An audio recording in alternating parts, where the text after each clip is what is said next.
We were always told that in order to lose weight, you need to burn more calories than what you consume.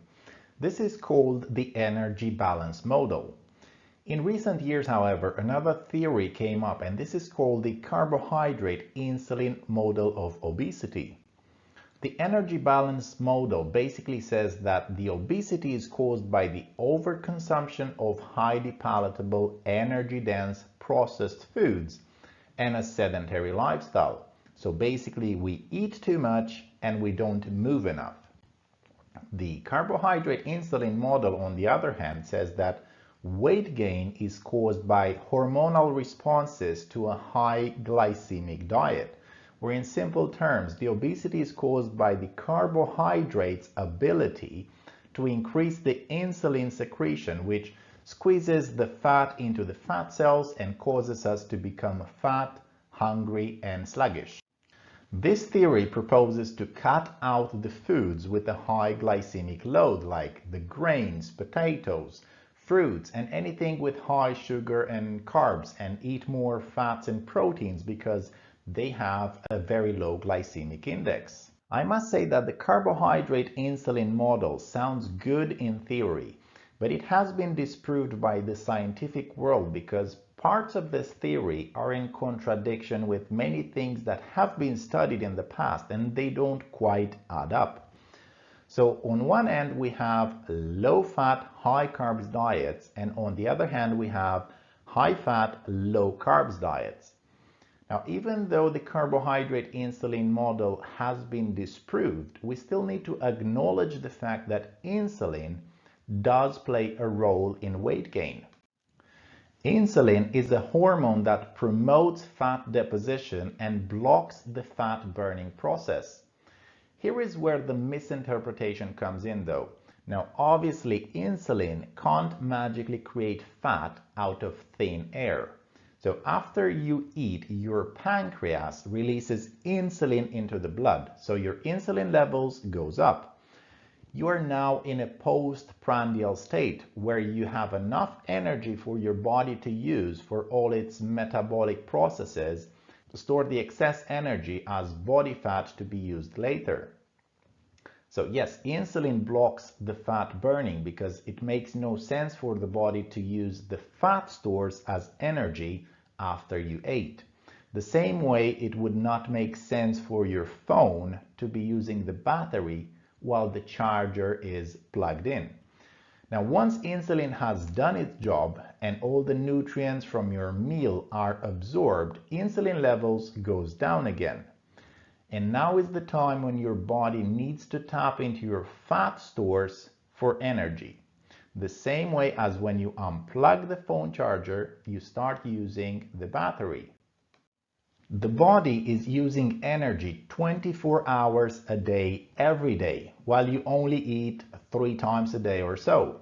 So in the end, it still comes down to the calories in versus calories out.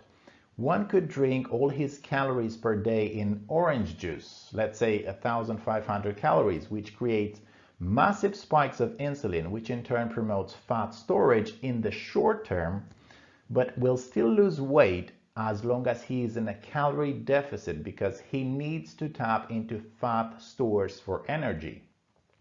But please don't drink your calories, stick to a balanced diet, and also give your digestive tract a break between meals so it can actually digest and metabolize the nutrients and tap into your fat stores. And try to reduce snacking, especially if you're not hungry. Many studies for weight loss have been done comparing high carbs diet versus low carbs diets, and the results are the same. When calories are matched, in the long run, the high carbs and low fat diets are just as effective and in some cases produce even more weight loss than high fat diets or keto diets. Even though these two models of obesity are in contradiction, they do agree on one point. We need to reduce or cut out refined carbohydrates, sugars, and processed foods, which we discussed in the previous lessons as well. So as far as we know today from the available research, the calories in versus calories out still stands as the gold standard. If you want to lose weight, you need to be in a calorie deficit regardless of where those calories are coming from, if carbs or fat. Now, what is a calorie? A calorie is the amount of energy that is stored in a certain food item or a drink. The body is using the calories we consume to give us energy. How many calories you need in a day? Well, that depends on your sex, age, height, weight, and level of activity. The simplest way to calculate this is by using Harris-Benedict calculator. Just type on Google Harris-Benedict calculator, put in your details, and it will give you a rough estimate of how many calories you need in a day.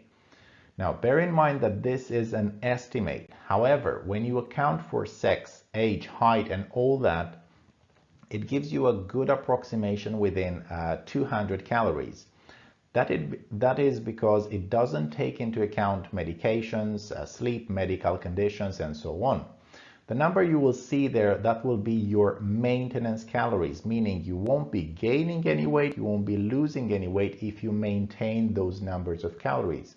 So in order to be in calorie restriction, you just need to subtract from that number 100, 200, 300 calories, and so on. Are all calories the same? In terms of energy, yes, they are the same. 2000 calories from Oreo biscuits, or 2000 calories from broccoli or chicken or strawberries or blueberries, whatever other food you want to compare it with, have the same amount of energy.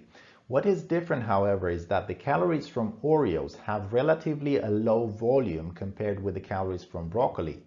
And when it comes to satiety, the volume of food is more important than the calories you consume. So it's very likely that eating Oreos will still leave you with an empty stomach. Your body doesn't count calories. You might be, but the body doesn't. The body knows this: I'm not full, I'm still hungry, I'm going to nag you until you feed me again. So satiety is crucial for weight loss. Another difference between the two is that the Oreos will be very quickly digested and absorbed, which in turn will make you feel hungry again shortly after, while the broccoli and other foods, they will keep you fuller for longer because it takes longer to digest them. Another difference between the two is that Oreos, whilst they provide energy, they have very little to none in terms of micronutrients or vitamins and minerals. And the same goes with all the ultra-processed foods, fast food, and ready meals.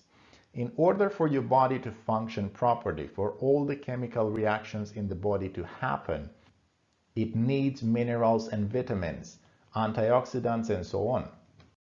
Now let's see what determines our metabolism. The metabolism is made up of 4 components. The basal metabolic rate. This includes all the body functions that keep us alive, like breathing, heart rate, all the chemical reactions that happen in the body while we are at rest. This accounts for 60 to 80% of your total calories burned in a day. Next, we have the thermic effect of foods, or the amount of energy our body is consuming while digesting, absorbing, and storing the nutrients. This accounts for around 10% of your calories. Next, we have non-exercise activity thermogenesis, or NEAT. This includes all the daily activities like working, commuting, walking from one room to another, taking the stairs, fidgeting, cooking, cleaning, gardening, watching TV, and so on. This accounts between 10 and 20% of your calories. And lastly, we have the voluntary exercise like biking, running, swimming, going to the gym, and so on. This only accounts between 5 and 10% of your calories. So we can see here how NEAT activities accounts for more calories burned than voluntary exercise. So we should concentrate our efforts on increasing our NEAT activities more rather than doing voluntary exercise. And this concludes our lesson for today. Thank you for watching. Until next time.